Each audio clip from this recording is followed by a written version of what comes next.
At some point, you meet Mace. Yeah. He reached out. How did that happen? What happened was I had this song Blicky in the Box with JD and D Sav, right? So JD had an uncle, I forgot his name, but his uncle knew Mace from somewhere, right? And Mace was like, yo, I'm trying to look for artists. So I think he went to go sign JD 1st. But the song was hot. This was the song even had 1 million views. I didn't even, so this is why I really didn't care and sign so fast. Like, the song had like things like 500,000 views, but it was lit in Brooklyn. It was like Brooklyn Drill was lit in Brooklyn. And then he was like, yo, I want to sign all of y'all. I could take y'all to the moon. I'll get you any feature you want, who you want to be. I'm like, I want a song with G Herbo. That's what I kept telling him. I want a song with G Herbo. Right. And he was like, all right, look, sign this shit right here. And then he gave the uncle, the JD uncle, I signed for $5,000. Right. He gave him the my money and he disappeared. So JD I never got the uncle. I got the 1.7. I didn't want him, so what I did was he got half of that deal. So yeah, he got like 700. Well, the smartest thing I did was I bought a truck, bulletproof. You know what I'm saying? That was 100,000, right? Then I bought what kind of truck? Chains, bulletproof Escalade. Bulletproof. Then I bought chains for everybody, right? 75,000. But I had got set, so I think I got 5 at first, so it was probably like 50,000. I'm just doing a math so you can understand where my money was going. Right. You feel me? When niggas was acting like they wanted more money from me, and I was over for. I had my cousin right there, and I didn't even give my cousins no jewelry, no nothing, no cars, no cribs. You understand? Right. I got a crib. The rent, it was a rental house. I did like 90,000 on a rental house when I could have put money down for a property. Now I know. I would never do that again. Right. So that's like 250 gone already. Niggas that say, yo, King Von did good for niggas. I was niggas that tell me, yo, look what he did. He split 100,000 in the hood. I'm like, damn, nigga, look what I did. So Fivio Foreign was on Math Office platform, and he actually talked about his record deal, which is something I rate because a lot of times in the music business, we see people with jewelry, chains, women, and the whole look and the whole facade. And he actually just broke it down and kept it real of how he spent his money. Alright, so here's the deal. His deal was for 1.7 mil, and Mace took 750,000. I'm pretty sure Mace is obviously like who gave him his deal, or at least got him the deal, because I remember they had some issue going on where he was on $1 million worth of game, and he talked about how Mace gave him a weird deal, which is similar to like, I guess what Puffy did to Mace back in the 90s, and it's why Mace don't like Puff, and I guess Fivio doesn't have the greatest relationship with Mace. So basically said, Mace took 750. He spent 100 bands on a bulletproof Escalade because, you know, you're in New York. And then he spent 50 on chains and 90,000 on rental houses for his team. Now, this is just funny to me because a lot of times when we see, like, big numbers, you got to know that half of it is, one, going to taxes.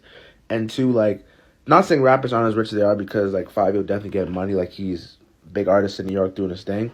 But I kind of just rate seeing things like this because a lot of time things get misconstrued. Like, we see artists, yo, she signed for M, yo, she signed for M. And I know before, I used to be not even think, wow, they really got a mill, they got a Lamb Urus, they got the chicks with them, man, these guys are up. Whole time, it's just a loan, and it's basically in advance. So this is just some transparency here that, not gonna lie, I salute, because he just kept it 1,000. Yes, boss. Back in here again once again, man. Hey, I missed y'all, man, so I'm so happy to be back just to even do a video, you feel me? I found some free time, you feel me? So here's the deal. This video was going viral about Fivio Foreign. He basically exposed his deal, what he did with the money, how much he got, everything like that. And I'm so glad he did this. Shout outs to him because this proves a lot of the stuff that I was talking about when I said, you know, a lot of rappers, they don't make money like that. You get what I'm saying? And he exposed it. So I played all of these clips in order for a reason. You feel me? In the first clip, he basically exposed that, yo, Mace signed him for $5,000. Now, $5,000, you could easily go and get a job, dog, and accumulate $5,000. But he wanted a fast fast money. You get what I'm saying?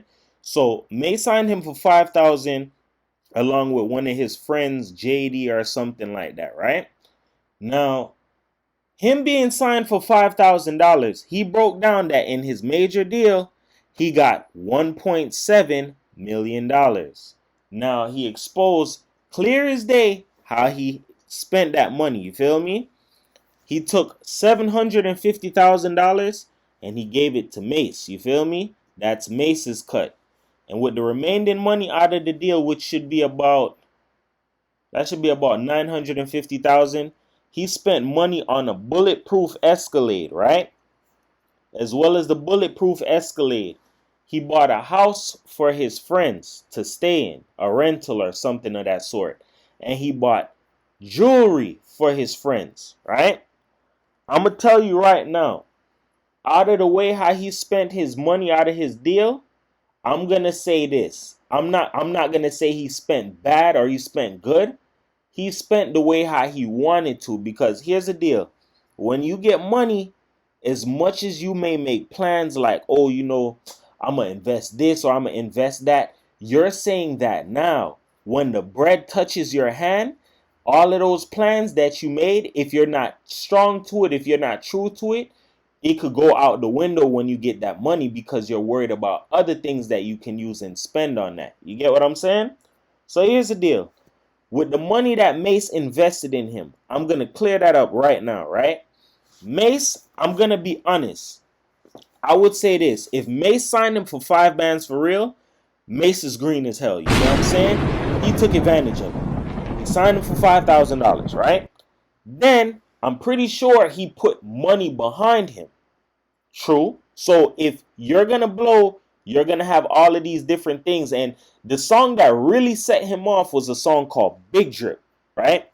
That song did big numbers. And I'm not going to lie, it's a catchy song. You feel me?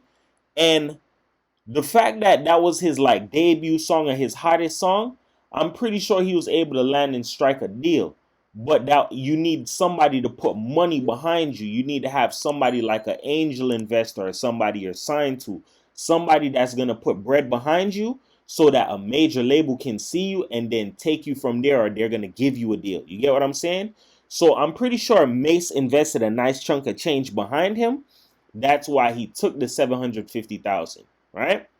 Now, for him to go and buy a bulletproof truck, you have to understand this. For you to be living this gangster life and talking this gangster stuff, I'm not going to lie. I'm going to say that was a smart investment. That was a smart investment. I'm going to tell you why, right? If you really live in that lifestyle and you have all of this money and you putting on and you banging, that's another thing. Fivio foreign is a crip. If you're banging and you're doing all of this stuff and you're talking about drilling and spinning and all of this stuff, I'm pretty sure there's going to be somebody who's going to want to see about you. I'm pretty sure you have some form of a opposition, somebody you don't like. So the bulletproof truck was definitely a damn good investment. I'm going to say that. Here's where I say the investments get bad now, right? For you to go and take all of this money, I don't know how much he said exactly, but he took a nice chunk of change and he spent it on his friends. You feel me? Here's the deal. For you to spend and buy chains and all of this stuff for your friends and then put them in a house, I don't know if those are supposed to be some shooters, riders, day ones for real, but I'm going to call that a bad investment, bro. Because when all of that money dries up, I'm telling you right now, a decent amount of them is going to walk away, bro. Because that's what a lot of people are there for. They're there for the money. They're there for the fame. They're there for the hype. They're there for the limelight. All of that, whatever. But let that stuff go away. You'll see who your real friends are at the end of the day. You get what I'm saying? Just the mere fact that he took his money and he spent it on his friends, that should show, yeah, he has loyalty to his friends. That's a good thing. But at the same time, that doesn't mean that those same friends have that same loyalty to you in return. And this is something that I want to use as a teaching lesson for a lot of people. If you want to get into the industry, I'm going to tell you straight up. When you sign a deal or sign to a label and you didn't properly look over your contracts, you just screwed yourself. There are some people who sign bad deals and they're stuck in those deals. So when I say stuck in those deals, meaning you have to pay off the label or buy out have somebody buy out your contract or whatever the case may be in order for you to be free from the label. Because depending on what's in your contract, you can have certain stipulations where you're not allowed to put out music. You're not allowed to drop an album. You're not allowed to do certain things until you pay up the label or you pay certain things. So you have to understand that a lot of these money that a lot of these artists are receiving are advance money.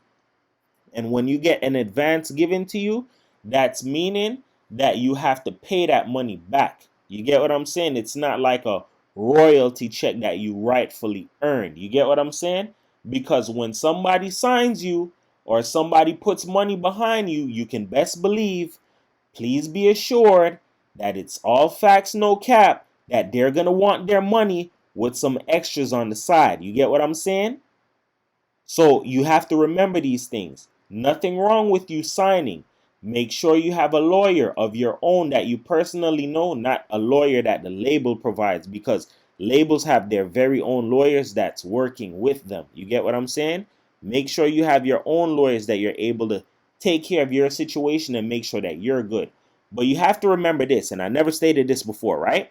I'm gonna throw a little something into the field real quick, make it a little spicy for you. Fivio Foreign is not a young guy. You get what I'm saying? Fivio Foreign is 33 years old. And I'm going to tell you like this. Fivio Foreign's situation is different because you have to understand that a lot of what they push today is appealing to the younger generation. So how would you like to know that you have this guy who's in his 30s talking about drilling and spinning, making it seem like he's one of these young guys, but at the same time, Fivio Foreign is in his 30s. He was born in 1990. When you look at these things, it tells the story. You get what I'm saying? You're older. You're trying to get in on the new wave. And I said this before in the past, and I'm going to say it again. Labels are looking for young people. They're looking for young kids, young age people that they can get a lot out of them, because when you're young, you have a lot to you. You have a lot more energy, a lot more to put out there, a lot more to produce. You get what I'm saying? Labels don't want to try and really go for somebody that's up there in age unless they have some form of a strong clout to them. They have somebody that's negotiating their deal as strong. They have A&R, they have clout. Labels are really lazy nowadays. If you have the status, you young, or they see they can do something with you from young, they'll sign you. But I'm telling you this right now, Fivio Foreign is 30-something years old, so his situation was different. They had to hide his age. A lot of people didn't know that. He had to hide his age at first because of the fact that that would be kind of like a bad move on marketing. You get what I'm saying? You're pushing this older guy, but at the same time, he's supposed to appeal to the younger generation. That does not make sense. You get what I'm saying? So you have to remember these things, bro. That a lot of people's situation in the industry is different. Some people sign great deals. Some people sign horrible deals. Some people looked at their contract. A lot of people didn't look at their contract. Everybody's situation is different, as I stated before. But I'm telling you this right now. If you're feeling like, yo, I'm going to get on with these major labels, I'm going to do this, I'm going to do that, you have to understand that you have to push agendas, one, and it takes a lot of money to break an artist. I'm going to say that one more time. In order for an artist to make it out there like that, you have to put a lot of money behind them. I'm going to give you somebody that's a perfect example out of Florida. Look at Kodak Black, right? Kodak Black was affiliated at first with, I believe, Dollars and Deals, right? Dollars and Deals was pushing him. And before Kodak got big and signed with Atlantic, it was Dollars and Deals. I forgot the guy's name. I think his name was 80 or something like that. He was the same guy, I think, that was responsible for Ace Hood before Ace Hood went to Khaled and We the Best. You feel me? 80 was the guy who was pushing Kodak. Then when Kodak got hot, that's when Atlantic came for him. You get what I'm saying? And I'm going to tell you this right now. If you want to become an artist, a big name artist out there for the world to hear you, I'm telling you this right now. Right hand to the sky if you don't believe me. You're going to spend damn near over 100 bands just to get looked at or strongly considered for a label to come and pick you up like that. You get what I'm saying? There's little backdoor ways and finesses and loopholes. There's a loophole in everything. But I'm telling you this right now. A lot of artists, that are out there like that, they had either somebody behind them putting money behind them, somebody who had check like that, somebody was scamming, somebody was in the streets, and that's how they got up there. Some people were legit and had somebody investing behind them.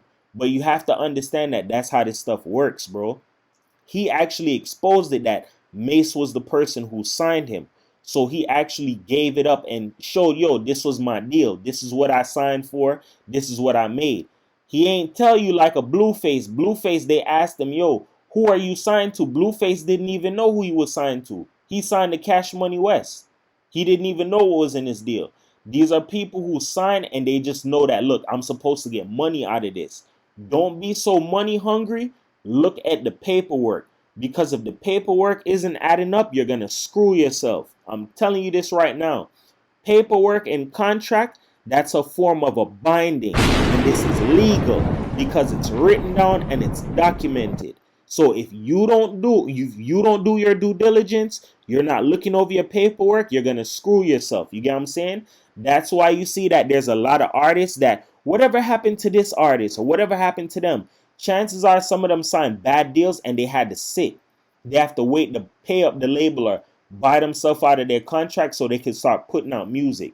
Some artists get lucky and get dropped from the label. You get what I'm saying? It's everybody's situation is different, like I stated before. But I'm telling you this right now. A lot of these artists that you see, some people had people put money behind them. Some people are signed. Some people were already signed, and some people are already affiliated with somebody in the industry. Some people had somebody scamming, putting some money behind them. Some people was pushing them with drug money. Everybody's situation is different, but I'm telling you this right now. If you want to break a record or get out there or get popping, you're going to spend a lot of money. I'm telling you that right now. So these are little lessons that I want people to understand and just see right now, because there's a lot of people that aren't going to expose to you their deal or their situation like a Fivio foreign. That's why I got to say shout outs to him, because he kept it G and he said, listen, bro, I signed for 5 bands. This is what it is that I made. This is what I gave my cut to Mace, and this is what I did for my homies. So right now you could pretty much say, I ain't going to say he all the way broke, but for you to be buying chains and traveling and this, that, and the third, you're going to eventually run low on money unless you're going to go back to the label for another advance. You get what I'm saying? So with that being said, remember this.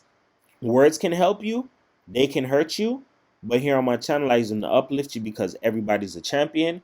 Nobody's a loser, man. It's your boy 444 the world, man. Just remember this. That in life, I know that you may want to become a rapper, or you have a dream, or you want to be in entertainment, but make sure that as much as you're hungry to get out there, you're that hungry to look over paperwork and deals and offers and contracts, and don't put yourself in a situation where you screw yourself and then you have to sit down, or you have to pay up a label or pay out a deal, or whatever the case may be. Just make the smartest moves, bro, and just make it make sense. You feel me? That being said, it's your boy 444, man. Peace.